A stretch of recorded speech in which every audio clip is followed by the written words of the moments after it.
What's going on, guys? It's Wafers, and welcome back to the Newport County Road to Glory Career Mode. It's episode 4, and today we are going to be finishing up the month of September. We have 3 games in League 2, and then we have the third round of the Carabao Cup against Charlton Athletic. So we're going to play a League 1 side in today's episode, but before we get to them, we have to play some League 2 matches. So first up, we're going against Barrow. They're also running a 5-3-2. I've struggled against other teams that run 5-3-2s so far in this series.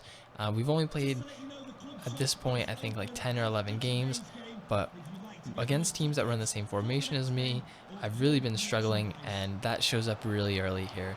We let up a early goal in the 25th minute to Banks, and Barrow goes up 1-0.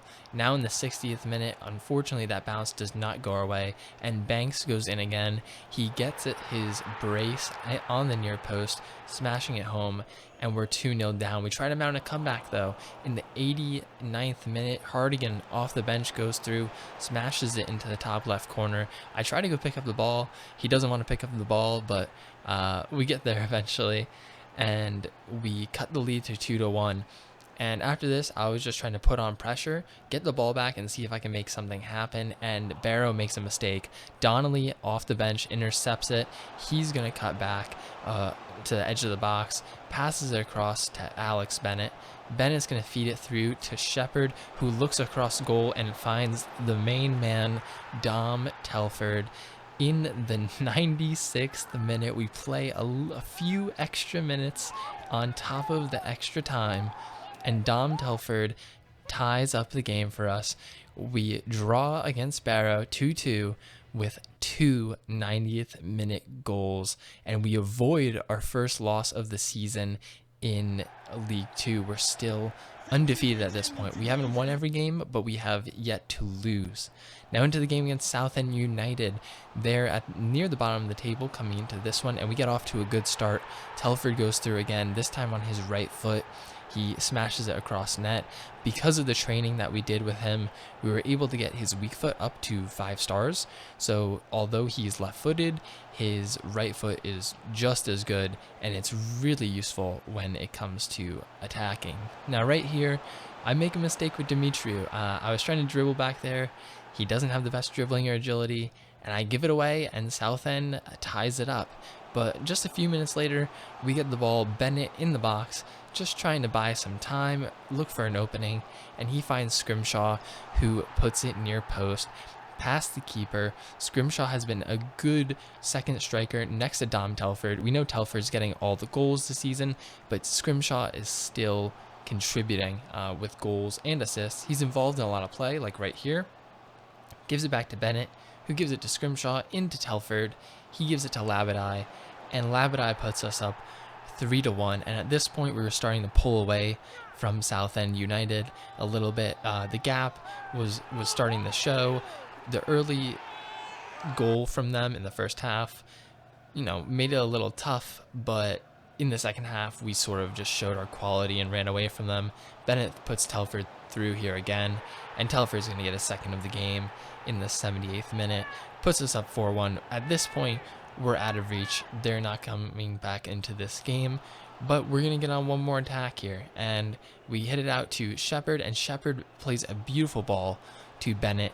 He's on one-on-one, and he is going to finish that. He's an incredible young talent. I'm really looking forward to see what he develops into. Right now, he's 59 overall, but he's going to be 60 overall soon, and we're going to get to see what his potential is. I really hope it's showing great potential or above. I really want him to be a player for the future. So after that game, we go into the third round of the Carabao Cup. This time we're facing Charlton Athletic. They're a League 1 side, and we head to their ground. Remember, the first 2 rounds of the Carabao Cup we won on penalties both times, but once again against a better side, we don't start off that well.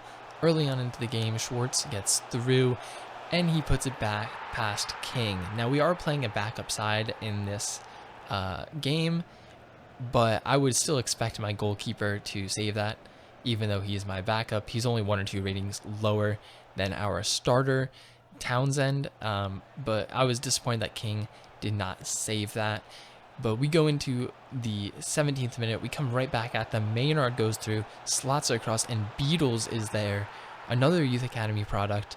He comes from the right side of center midfield, and I decided to start him in this game because I really like how he's been playing. Even though he's only 48 rated, he plays pretty well. But unfortunately, we couldn't find anything else, and they came through off of this bad pass by me. That was a mistake by myself. I shouldn't have outletted it like that. Tried to get to my left back. Unfortunately, they go through. Schwartz scores again, and we are knocked out of the Carabao Cup. 2-1, we lose. Now, I'm not that upset about that, just because it's less games that we have to play, which means that we don't have to rotate the side as much.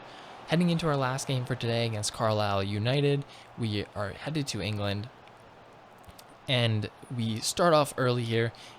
Within 20 minutes, we're just working around the box. Scrimshaw finds Telford. He puts it home. You just know that when he gets in that position, he's going to be able to finish that.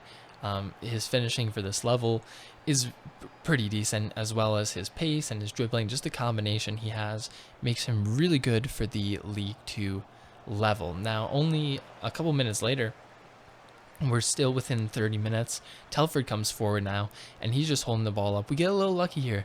Bennett gets the loose ball, and he just sort of just drives forward, finds Telford. Telford's going to hold it up and wait for Bennett to make that run, and Bennett puts it away. That is another goal for him in the league. He is just on fire with his goal contributions. Ever since we started to start him, he's performed really well, and I'm really happy that we decided to do that, to put him in the starting lineup full time. Now, Carlisle would come back, though, and they played this nice through ball down to Mellish. Mellish does a little bit in the box and hits it into your post, beats the keeper. A nice little shot just inside, really tight, close to the post, but he cuts the lead 2-1. We would get a third goal, though. We go on the attack, and Scrimshaw, just driving at the defense, plays it through, and Telford beats the defender for pace, and he's going to beat the keeper from there. It was never in doubt.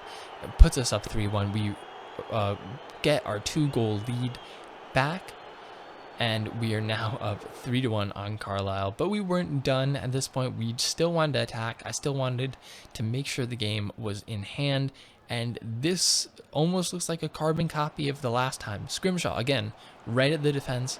Telford beats his man.